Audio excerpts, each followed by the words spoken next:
Hello అందరికీ, నేను మీ Anuradha. Welcome back to Anu KR vlogs. ఈరోజు మన ఛానల్లో రెసిపీ వచ్చేసి స్వీట్ రెసిపీని చూపించబోతున్నాను. ఇది వరకు ఇలాంటి రెసిపీ యూట్యూబ్ ఛానల్లో ఎవ్వరు చూపించి ఉండరు. చాలా చాలా టేస్టీగా ఉంటుంది, హెల్దీ రెసిపీ కాబట్టి తప్పకుండా ట్రై చేయండి. చాలా చాలా బాగుంటుంది. స్వీట్ తినాలి అనిపించినప్పుడు అప్పటికప్పుడే చేసుకునే రెసిపీ. ఇంకా ప్రాసెస్లోకి వెళ్ళిపోదామా? ముందుగా ఒక మిక్సింగ్ బౌల్ తీసుకొని అందులోకి 2 కప్పుల వరకు గోధుమ పిండి యాడ్ చేసుకోవాలి. గోధుమ పిండి అంతా ఇంత అని చెప్పే కంటే మీకు ఎంత కావాలి అనుకుంటే అంత యాడ్ చేసుకోండి. 1/2 టేబుల్ స్పూన్ వరకు ఉప్పుని కూడా వేసి మొత్తం ఒక్కసారి మిక్స్ చేసేసుకొని కొద్దిగా వాటర్ని వేసుకుంటూ చపాతీ ముద్దలాగా కలిపి పెట్టుకోవాలి. చపాతీ ముద్ద కంటే కూడా ఈ కన్సిస్టెన్సీ అనేది కొంచెం గట్టిగానే ఉండాలి పిండి. అప్పుడే మనకి ఈ రెసిపీ చేసుకోవడం ఈజీ అవుతుంది.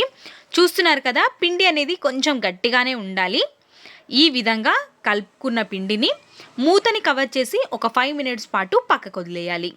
పిండి సెట్ అయ్యేలోపు మిగతా ప్రాసెస్ని చూసేద్దాం.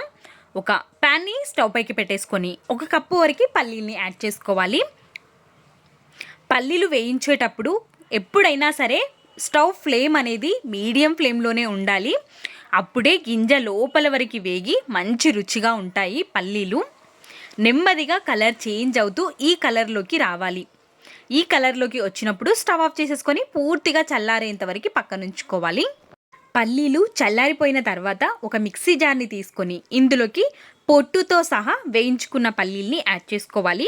మనం పల్లీలు ఎంతైతే తీసుకుంటామో అంతే బెల్లాన్ని యాడ్ చేసుకోవాలి. నేను 1 కప్పు పల్లీల్ని తీసుకున్నాను కాబట్టి అదే కప్పుతో 1 కప్పు వరకు తురుముకున్న బెల్లాన్ని తీసుకున్నాను. 1 లేదా 2 యాలకుల్ని కూడా వేసేసి కొంచెం బరకగా ఉండే విధంగానే మిక్సీ పట్టేసుకోవాలి. మనం బెల్లం పల్లీలు సేమ్ క్వాంటిటీలో వేసాం కాబట్టి మెత్తగా అవుతుంది. ఇప్పుడు వేసేసి ఒక ప్లేట్లోకి తీసుకొని ఈ విధంగా ప్రెస్ చేసి చూస్తే ముద్దలాగా అయిపోవాలి. ఇప్పుడు ముందుగా కలిపి పెట్టుకున్న పిండిలో నుంచి కొంచెం పిండి అయితే నేను సపరేట్ చేసుకున్నాను.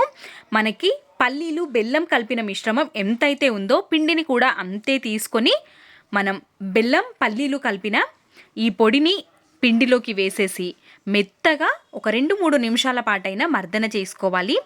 మొత్తం పల్లీలు బెల్లం పిండిలోకి కలిసిపోయి కొంచెం సాఫ్ట్గా అవుతుంది పిండి.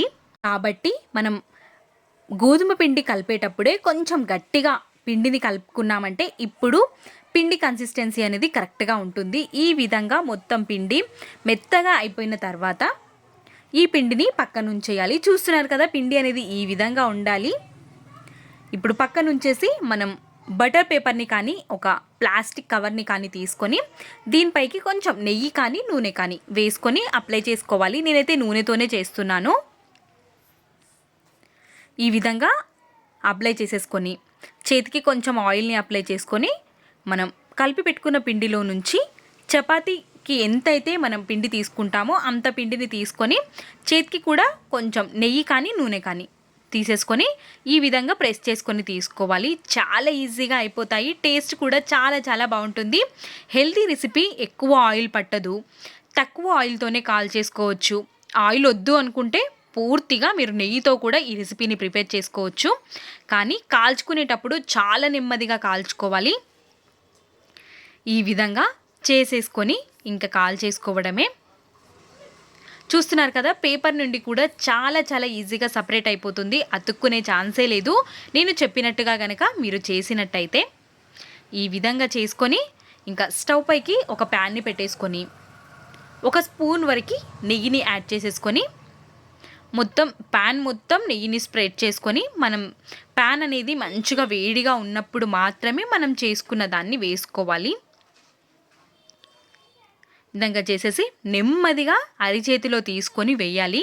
ఒకేసారి వేసేసామంటే ఫోల్డ్ అయ్యింది అంటే మనకి ఇంకా రాదు. కాబట్టి చేత్తో కానీ స్పూన్తో కానీ తాకకుండా ముందుగా ప్యాన్ని ఈ విధంగా మనం కావాల్సిన షేప్లో అడ్జస్ట్ చేసుకోవచ్చు. ఈ విధంగా చేసేసుకొని పైనుండి కూడా నెయ్యిని కానీ నూనెని కానీ వేసుకొని మంచిగా కాల్చుకొని తీసేసుకోవడమే.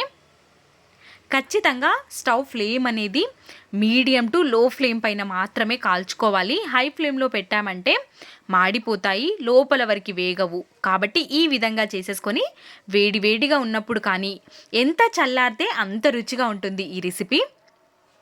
చల్లారినా కానీ పైన ఒక స్పూన్ వరకు నెయ్యిని వేసుకొని తింటే టేస్ట్ మాత్రం చాలా చాలా బాగుంటుంది. 15 రోజుల నుండి 1 మంత్ వరకు ఈ రెసిపీ నిల్వ ఉంటుంది. పండగలకి కానీ, స్వీట్ తినాలి అనిపించినప్పుడు కానీ చేసుకోవచ్చు.